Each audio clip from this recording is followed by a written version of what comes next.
Welcome to the next installment of Prespero's War Stories, Tales from the Front Lines of Procurement. I am Matthew Searing, and I'm here today again with my business partner, Donald Searing, CEO of Prespero. So far, we have covered worst RFP project failure and cost is no object. So, Don, let's talk about the most complicated RFP you have experienced. Yeah, this one was memorable, and it wasn't necessarily a bad RFP.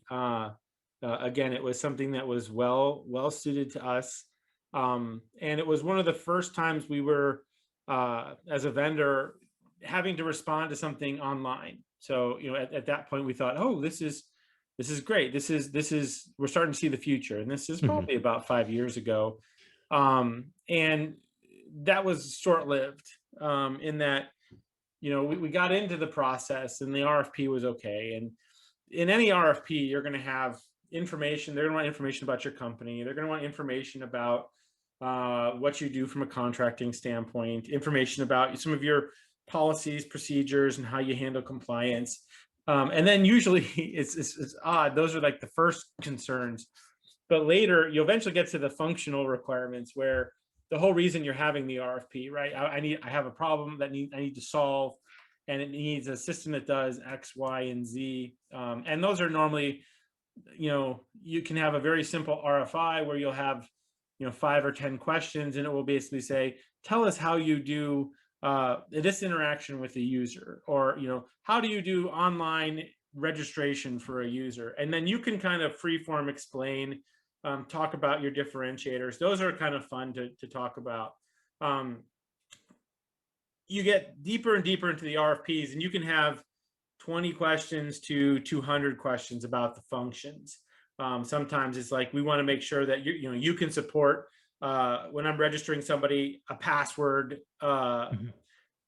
that we can configure how long the password has to be, and we can configure what special characters have to be added. And so they go into a lot of detail sometimes on things that sometimes aren't super important.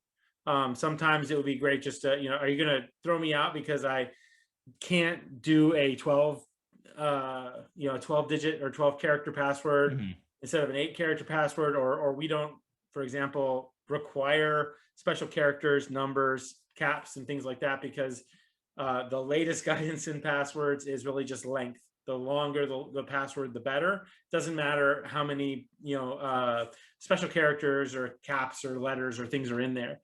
So like, Mhm. there's those kinds of things where they'll ask for questions, and their information is maybe based on prior state of the art, and current state of the art says you don't need to do that. And so if you build your system to do the latest, you might have to look at this and say, well, these questions aren't necessarily great, because I'm going to have to say no to some of these things, Yeah. but it's because they're wrong, right? And that's one of the things that comes up a lot, in that you have a lot of questions that are either cut and paste from previous RFPs, have been being used by the security group there for 10 years or whatever. And so the questions never evolve. And you could ask a simple question like, tell me about your password policy and what password policies your system supports. Mhm. Or you could say, you must support this specific password policy. And I would make the case that you're going to get a lot better answers if you're asking about the password policy, and what they support, than dictating that level of detail. And so Yeah. I can understand that, though. A lot of times the people in procurement they'll work with the business people, they'll bring in requirements, analysts, they'll bring in their own developer, and they'll put together requirements, and they know that if it's not written down, it's not going to show up in the system, right? So in that process, and the developer thinks that way, like, I'm going to be very, very specific on every field. It has to be this long, it has to be in this spot, and he has to have these validation rules, and it has to have this label. And so you can get down to where they're basically specifying the program that they want, but they don't want it custom built. So your Okay. program has to meet perfectly up with what they're doing. And so that happens, quite a bit, and it can be frustrating, because you're like, you're wrong, but I can't tell you you're wrong in an RFP. So I'm going to say, Yeah. yeah, we support something like this, or no, this has been deprecated. And then you can try to explain and hope that someone's going to look at that and understand what you're writing. And I think when you're talking about the functional requirements, it's a little easier because you're talking to the people who have this problem. You're talking to the operations person who's trying to get these people signed up, or you're talking to the analyst who's done some thinking on this. And I can forgive that level of complexity because at least they're thinking, they're digging in, and there's a reason. There must be a reason why they're asking those kinds of questions. And those are the functional parts are normally where you can talk about the best parts of your product, the differentiators. Yeah, there's a lot of things that, we use the word in the business called table stakes. So there's a lot of stuff that are, if you're going to create a CRM, being able to track an email, that's table stakes. Everybody's CRM does that. And so you can ask the question of, is it necessary to even ask about that anymore? Or if it is it necessary to ask super detail about it? And so there's a lot there that I personally think there's a lot of extra questions getting asked in the functional side. But again, as I said, I can understand being a little bit specific there. The next tab in most RFPs is the one that absolutely drives me crazy. And the story for this one comes up on this tab. So we went through an RFP process. The functional stuff was well defined. They said we need a system that does these kinds of things. They left it fairly broad.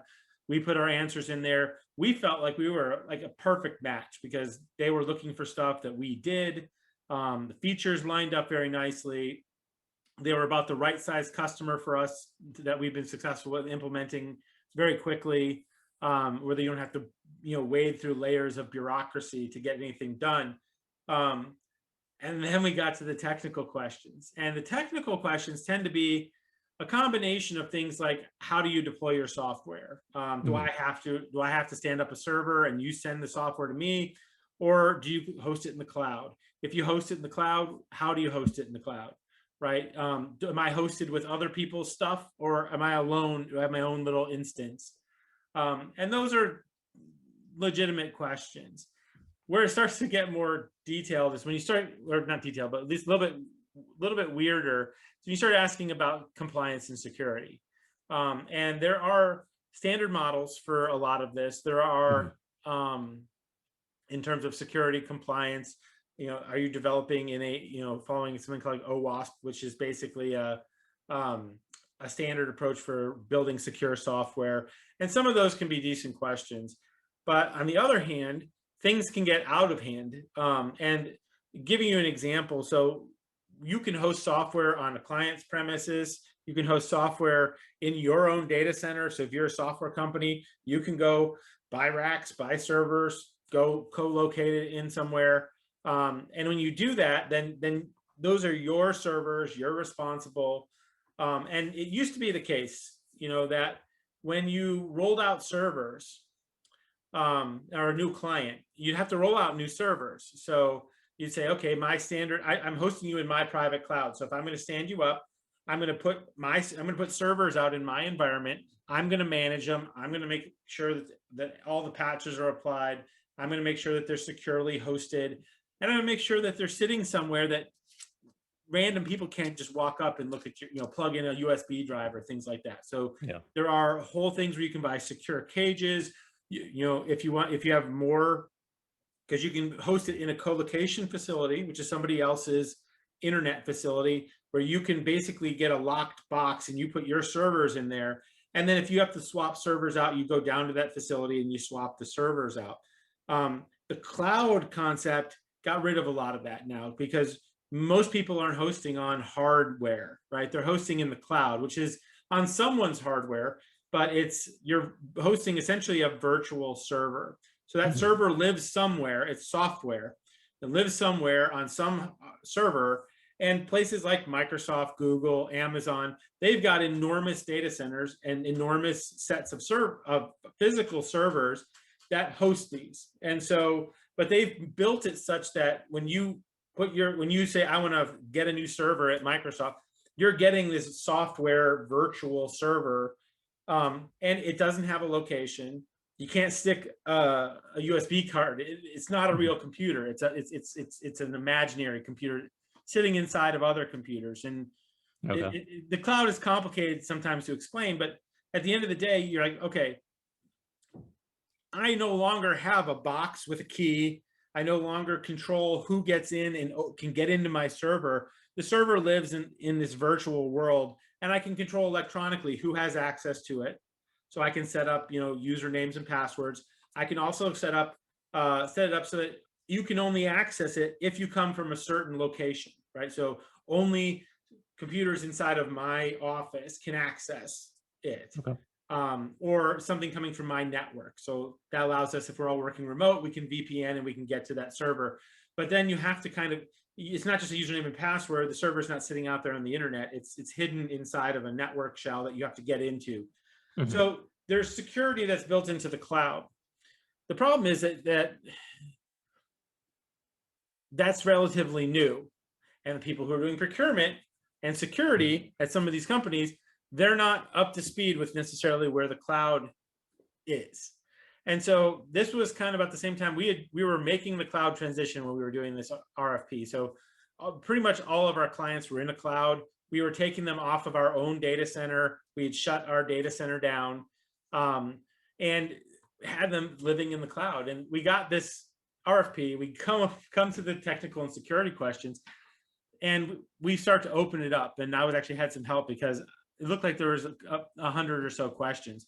What I didn't realize is those actually expanded out. There were 750 questions in the technical part of this RFP, none of which was remotely related to the functionality that they asked for, right? They wanted some system. We were going to host it in the cloud. It was going to live in a Microsoft data center. Microsoft actually sets it up so that if they fail, they fail over, and if their center goes down, it'll pop up in a different Microsoft center. So the disaster recovery is handled by Microsoft, Google, Amazon. Again, they've got thousands and thousands of servers, and they have a whole fabric for managing that.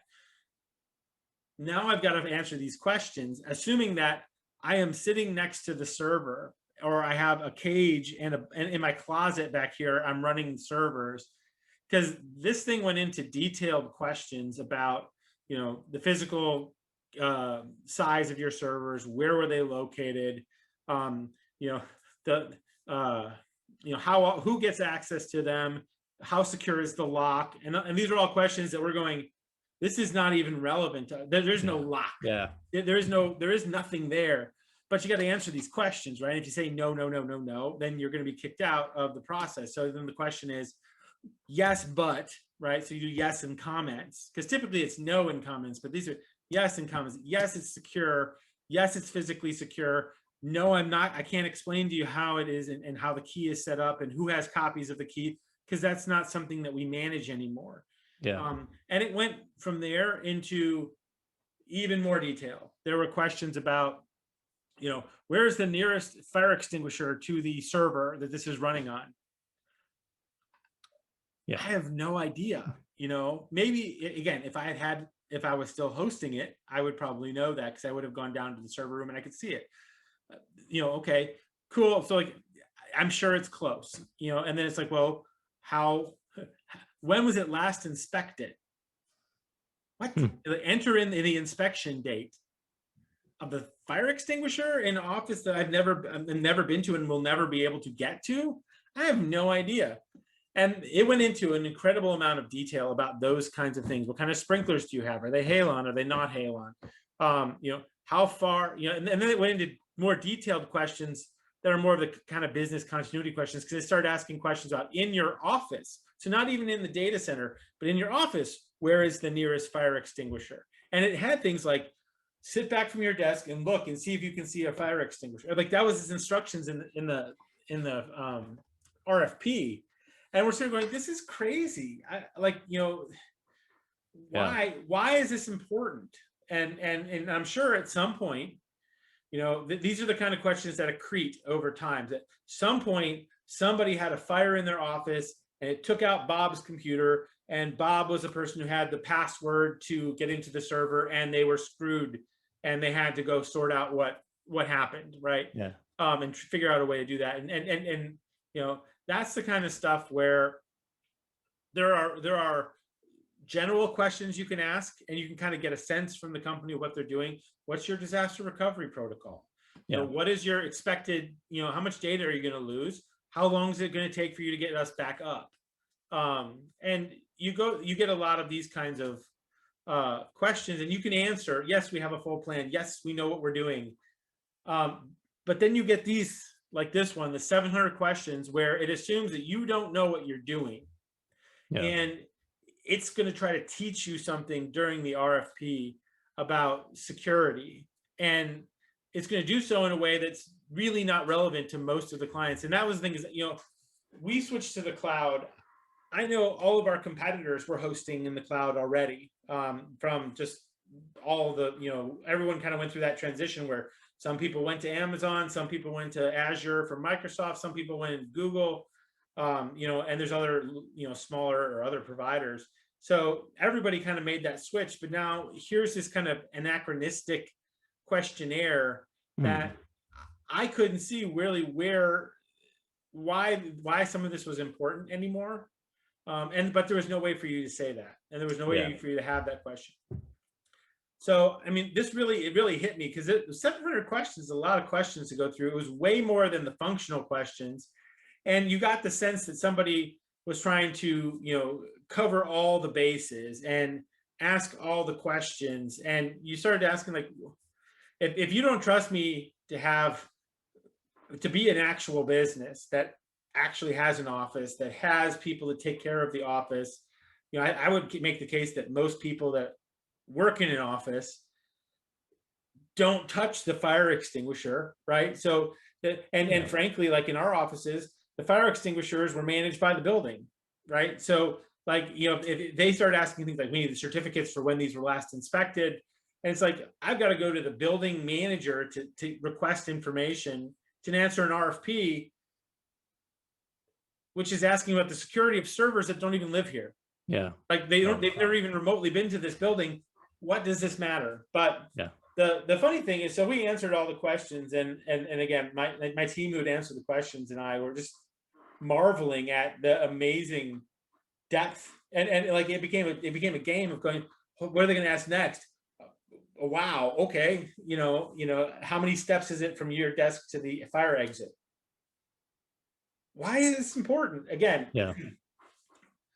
so long story short, we answered all the questions, we got down selected, we ended up going to the client for finals, and we presented, had a really nice presentation, had a really good conversation with all of their experts and their ops people, the people who would be using our software.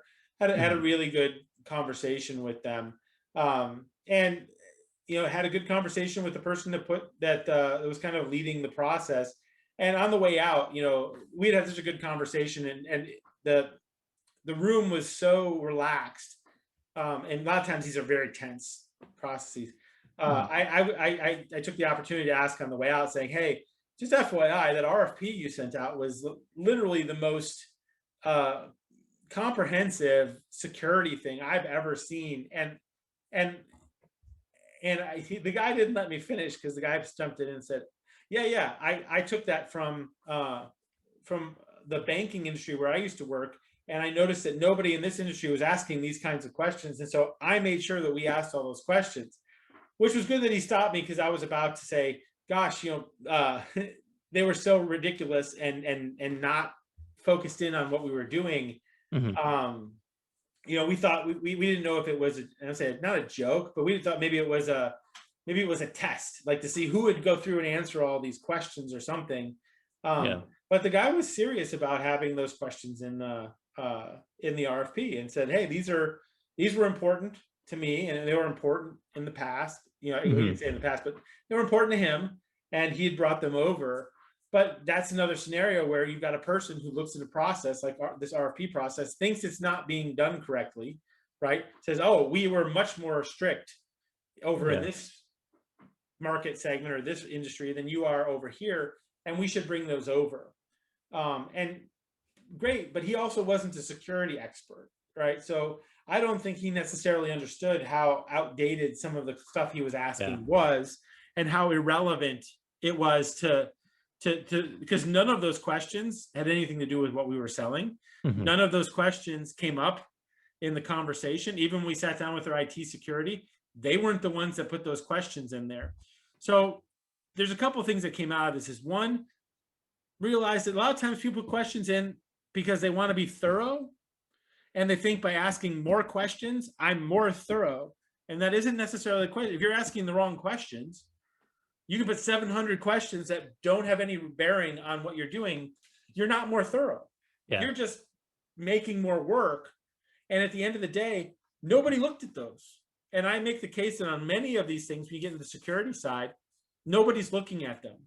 And one of the things you can always tell, again, if you've filled out an RFP like this before, if you've gone through the technical questions, you will find that the compliance section, the like penetration testing section, the security section, each one of these sections in this tab, they'll ask the same question over and over and over. And you're like, yeah, as I stated before, we do comply to that security, standard. Mhm. We are, ISO 9000, or we are HIPAA compliant, or we do correspond, we do support Sarbanes-Oxley. Again, another area, don't even get me into SOX compliance. SOX compliance is the responsibility of the customer. There's no SOX compliance of the software, really. The software needs to be able to report out and audit and that kind of stuff. But the software itself isn't SOX compliant. The SOX compliance is of a company, a public company. So it's some of those kinds of things where the questions are asked slightly wrong. The questions are too detailed. And obviously, again, someone's trying to be thorough. And sometimes they're good questions, and sometimes they're just out of left field. And you're like, this is great. You're very thorough. And I think, I've seen some stuff recently coming out from like the Cloud Security Alliance and some other places where they're trying to come up more with a standard set of security questions. And Mhm. that's great. And I applaud, people starting to look at this and say, gosh, we should just ask these kinds of questions. And depending on what my compliance model is, if I need to be FedRAMP compliant, I can pull out the questions that are FedRAMP compliant, or if I'm HIPAA compliant, I can pull that out, or PCI DSS compliance, I can pull that out. But I'll give you, like, there's a fantastic thing. It's the CAIQ Consensus Assessments Initiative Questionnaire. Great idea. And it has questions, and the questions are tied to all the different regimes or compliance regimes that you might have to follow: FedRAMP, PCI DSS. That's great. The problem is people take this off the web and they stick it right in an RFP and they leave it. And they don't realize that there are questions geared to different compliance. If you're FedRAMP versus PCI DSS compliant versus, SSAE 16 compliant, they're different question sets. And what you're supposed to be doing is going over, figuring out which compliance things correspond to things that you're interested in. If you're in health insurance, make sure you have the things that are marked in the HIPAA column. And they have this whole process where you can filter those questions down just to the compliance regimes that you're interested in. And I have yet to see any RFP come from anyone in my industry that has properly used that questionnaire. They just put all the questions. The whole thing. Because you know what? We want to be thorough. We want to make sure, like, just answer all these questions. Well, but all these questions aren't relevant, right? So PCI DSS questions are only relevant if you're collecting credit card information, for example. You can collect bank information all you want. Doesn't need to be PCI DSS compliant. That's just for credit cards. FedRAMP is only if you're working with the federal government, or if you've got somebody who says, we need to follow the FedRAMP guidelines. So there are things like that, but what you're supposed to do is go through, pick your compliance regimes, filter the questions down, and then just ask those questions. Instead, all I see is the template of all the questions just thrown on the back end now of every RFP. And so there are 180 or so questions. Look at it over here, looking at 180 or so questions tied back to a lot of different things. Again, I'm trying to be thorough, not necessarily appropriate. And that's where I think this is a neat idea for general compliance, but people have lost that plot about your industry may differ, right? Your industry is a subset of this. If you're in the military or Department of Defense, that's something very different than if you're doing health insurance, which is different than if you're doing banking, which is different than if you're doing something like a Facebook or social network. So it's important, and all of this depends on the information that you're collecting. Yeah. So that's the kind of stuff where this is where it's important. And I think going back to, our approach in the Press Bureau platform, the importance of setting up RFPs that work for the industry you're in, that reflect the latest in technology, right? And by setting up these kinds of templated questions, our experts and our clients' expertise and their teams work together to kind of evolve those questions. So if you're asking for a cloud solution, we're asking cloud security questions, Yeah. right? And we're asking the cloud security questions that are very specific to this health insurance industry. For example, if we're doing health insurance, or if we're doing banking, for the banking, very specific requirements there. And again, there are broad security policies and there are tight, very narrow security policies. Mhm. And it's important that you understand those, and you're not being thorough by just throwing hundreds of questions at me. What you're doing is you're getting a false sense of security about Yeah. what is there, because you're not working with an expert from that field who's explaining to you that these aren't necessary. And that isn't the place of the vendor a lot of the times to explain to the buyer. And it's the vendors who are the ones who are building their software or building their services with certain guidelines in mind, with certain security and compliance and functional capabilities in mind. So they're the ones that look at these and go, gosh, these people don't understand what they're asking for. But I can't tell them that in the middle of this process. I gotta say, yeah, yes, yes, yes, and yes, buts, and do all that to get through it. And if you're lucky, you can sit down with the person later and explain a lot of that, and hopefully things move forward. But I still struggle. And again, I'll go back to my final example of the password process. If you follow what the National Institute of Standards and Technology, what they say now is the right way to manage passwords, and the right format. And then what you should be asking for passwords is purely length, asking for more and more characters, right? So you want a 64 character password. Ideally, it's something you can remember. There's all kinds of mnemonics built that help people do that kind of stuff, but it isn't 8 characters with a cap and a lowercase letter and a number and a special character. That drives me crazy, because I go through so many sites today where they ask to set up a password, and you try to set up a long password, and it turns out their passwords are limited to 12 characters or 16 characters. And but they have all these rules about what it has to be, and it can't be one of your previous passwords. And all of the research has been done over the last 20 years. It's shown that process of shorter passwords with things where you say password, and then instead of password, you put in an @ symbol for the A, and then you put a 0 for the O, and you do that like kind of elite computer speak, and you throw an exclamation point on the end, or a question mark, or a password 1, password 2, password 3. This idea of creating revolving passwords, also no longer a best practice. But this is a case where people who ask for this stuff are looking at what's going on in existing sites, or what they did for the last site. Yes. And these things, these processes last, and they persist regardless of the direction of best practices changing. And that's where, again, working within a system where the RFPs are built within an industry and within a vertical, where that vertical is then managed by experts who are constantly updating the templates. We're constantly looking at feedback from the customers and making sure that we're asking the right kinds of questions. Allows you to say, okay, I'm going to trust Prospero's security list for health insurance or health payer cloud solution, and I'll trust that they actually have that nailed down, and that they're working with the vendors, and they're working, and then when asked, we can explain what that means. I look at some of these other things where it's just a giant checklist. They're not applying the filters.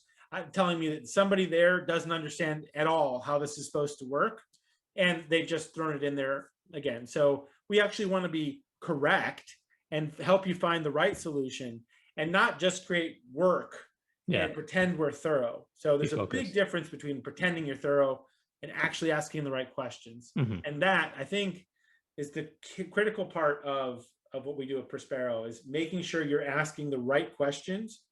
And we're going to guide you to make sure you ask those right questions, and that we will help you understand why you're asking those questions if you need to or you want to. And we're not just saying, here, ask these questions and you should be good. Again, not a great way to find the right solution. Yeah, definitely. Yeah. Don, I appreciate your time and talking about the most complicated RFP you've experienced. So let's tune in next time to our Prospero's War Stories, and I appreciate all that you've done. Awesome. Thank Thanks, you. Matt.